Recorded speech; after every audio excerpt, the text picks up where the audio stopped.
A day in my life as a teenager. So today's video guys ay ipapakita ko sa inyo kung anong ginagawa ko kapag natutulog ako. Pero hindi yung literal na tulog talaga, yung anong ginagawa ko bago ako matulog. Parang yan yung tama. Usually bago pa ako matutulog ay nag-exercise ako at nanonood ng mga YouTube. Dahil kapag gabi ay yan yung free time ko kung anong gusto kong gawin. Kasi kapag umaga guys is palagi akong inutusan ng magulang ko na utos doon, utos diyan, utos dito, yung ganun ba. Naghahatbat na ako sa aking sarili guys bago ako matulog. Kasi feeling ko sobrang dumi ko na kapag hindi ako maghatbat. Alam nyo ba guys, noong bata pa ako is once a week lang ako naliligo. Kasi noon sobrang tamad na tamad talaga ako guys. Ngayon na malaki ako guys, feel ko hindi na akin kaya na once a week ako maligo. Kasi feeling ko is super babaho na ako or madumi or ano ba. So nakikita ko guys na maraming kaibahan ang bata at saka teenage. Noon gusto ko pang maglaro sa labas. Ngayon, palagi na lang ako nakatambay sa bahay. So, back then, normal na tayo, guys. So, dyan na part, guys, is naghuhugas ako ng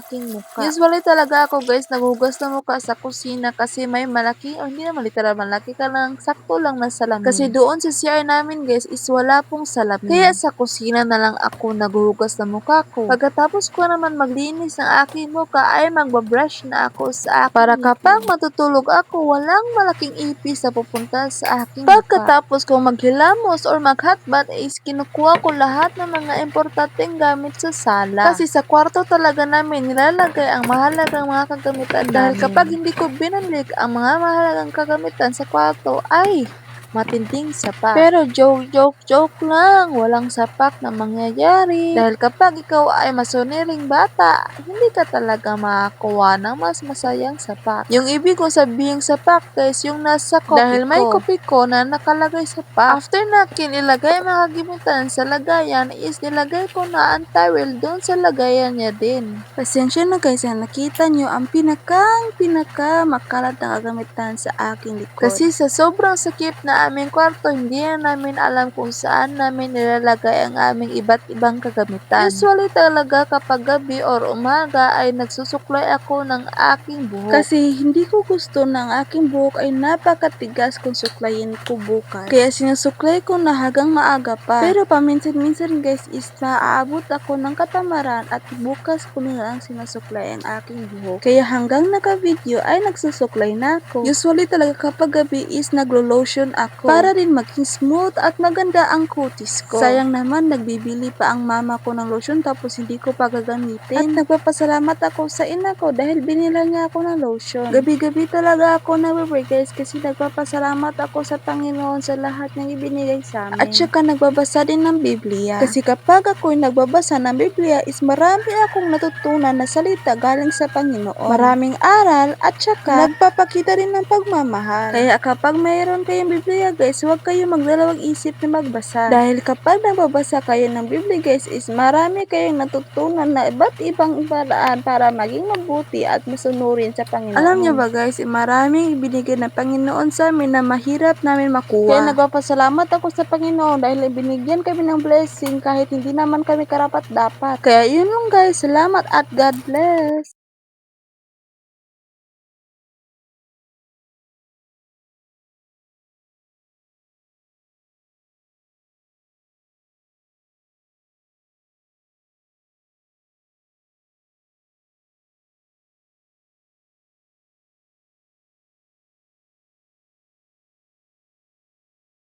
Kung feeling sad nako walay protection ana bitaw na gina-attach yun akong kaugalingon magbasa Bible kay lain di gyud ko ganahan kung di ko magbasa Bible lainan gyud ko sa akong kaugalingon ana gyud. So mag-inom sa tag tubig guys murag dehydrated gyud ay ko maayo no.